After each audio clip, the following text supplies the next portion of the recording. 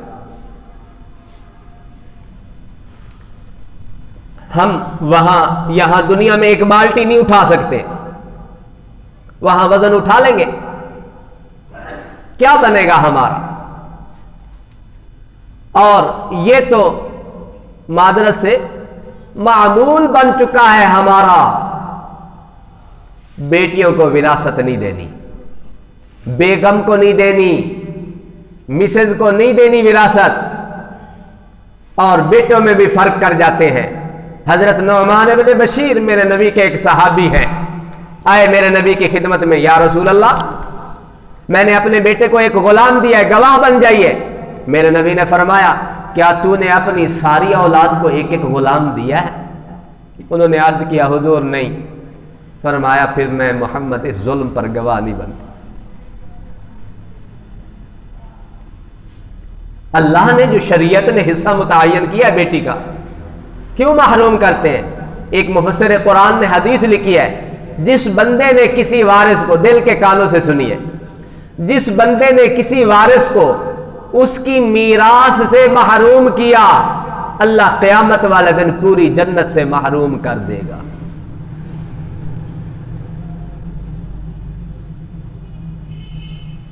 دوسرے حقوق لینے والے آ جائیں گے، بیٹیاں نہیں آئیں گی رب کے سامنے.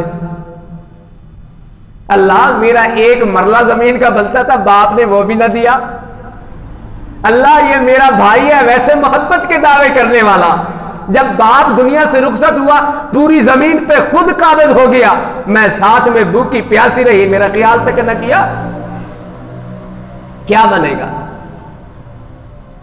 ایک حدیث تمہیں سنا رہا ہوں. میرے نبی علیہ السلام نے فرمایا بندہ پوری زندگی ایسے اعمال کرتا رہتا ہے، صرف ایک وصیت کی وجہ سے یا جہنم کا مستحق ہو جاتا ہے یا جنت کا مستحق ہو جاتا ہے.